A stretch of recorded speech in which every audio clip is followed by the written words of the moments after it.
Carol Ashyan is a well-known news anchor and reporter here in Ukraine and has remained steadfast in her dedication to reporting on the war, even as her own life was upended by it. She left Ukraine after the Russian invasion and landed in Germany, where she anchored a daily news program specifically for the Ukrainian refugee population there.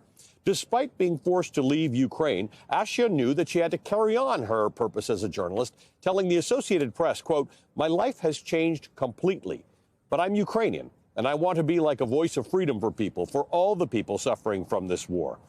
Carol Ashyan is now back in Ukraine and joins me live in Kyiv. She's a longtime TV host in Ukraine, most recently anchored the show Ukraine Update, which airs on the German TV channel RTL. Carol, great to meet you. Thank you for being here. Thank you. Thank you for your invitation. Everything about you is interesting, including your name. Yeah. Officially Karolina. Yeah. But your friends call you Carol. Because why? Because it's a short version of my name. My father, he's Nigerian. He called me Caro. My mama, she's not with me. She died. She called me Lina. So whatever you like, Caro, Carolina. And you were born in St. Ukraine. Yeah. Oh, you were born here? I was made, sort of. My parents. That's a lot of detail for our show, but yeah. Detail for our show, yeah. Yes, my parents met during Soviet Union time in Leningrad. In yes, St. Leningrad, yeah.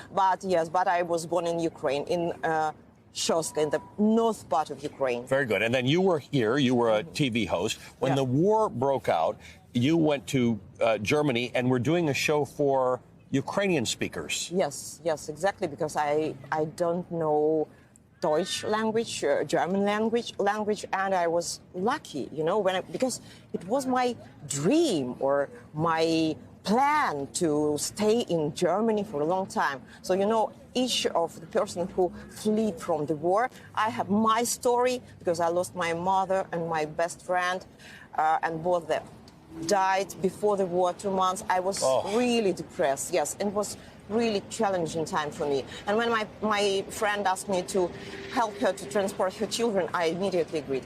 And as a matter of fact, I stayed in Germany, and I was sort of lucky that I found a job. You know, it's like it's found out that the RTL channel was looking for journalists who can do something for Ukrainian refugees, for Ukrainian people.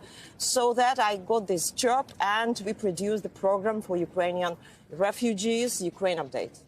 Yeah. At the beginning of this war, I was in Hungary, where people were still coming from the east of this country, and they get off the trains. And I think some of our viewers may have been surprised. There were a lot of black people. There were a lot of Indians. They were coming mostly from Kharkiv, where the universities were. But it is still not that familiar to be seeing people of color in Ukraine. Tell me about your experience, including as a major television anchor.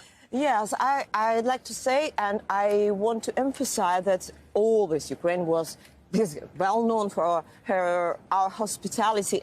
It's in our genes and DNA. You know, it was always like so many different skin color people, students who studied here. You know, and it wasn't problems at all. You know, show me the country who don't have any racial issue or solve it like this. It's everywhere. But in this list of countries who have this issue, Ukraine is on the end of this list. But sometimes shit happens. Sorry for this, not television words.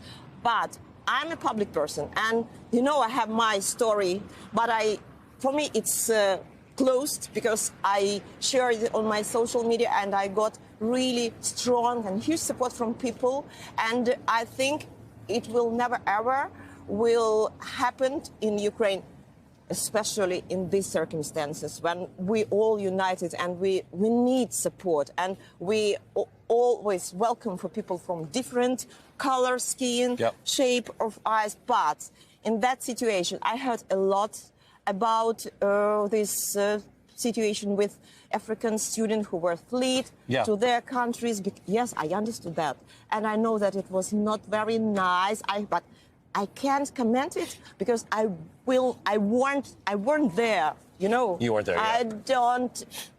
So your point is that look, all societies have racism. This one does too.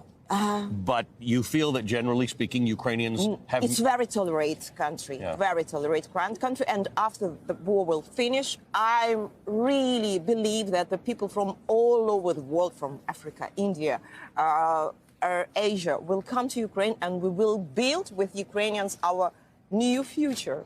A lot of people left this country as refugees who didn't want to leave. There's obviously some danger that they will go to these European nations and stay there. All these European nations, like America, have a shortage of workers, and they don't actually mind if the Ukrainians stay there.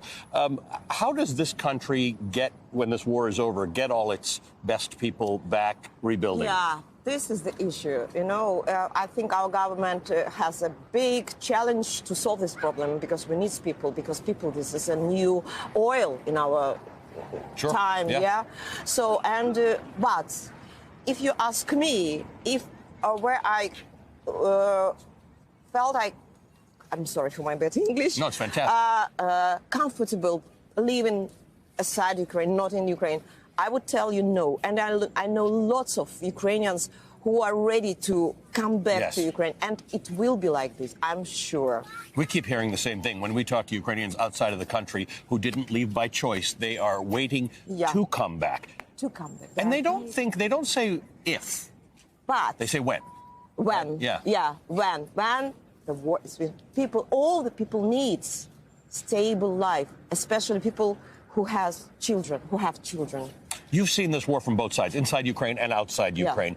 Right now, we're a year in. There seems to be a great deal of support from NATO and the Western countries. Thank you so much. You are like a person from #1 friend for Ukraine from USA. Thank you, all your crew for doing this job, because this is very important. What's your message to people in the world if they get bored or they start to not pay attention to this story? What do you want them to know? I'd like make them to know that, Ukraine, my country, is really the center of freedom wall. We have a president who is a leader of freedom walls. The new world, he's not only symbol, he's not only leader, but symbol, And I'd like that Ukraine, we need support. We need support strongly. And till the end of this war, till the victory of this war, until the territory of Ukraine will be exactly like it was in 1991, only like this. Carol, great to see you. Thank you for coming and spending some time with me. Thank you very much. Carol Ashton is the host of Ukraine Update for RTL in Germany.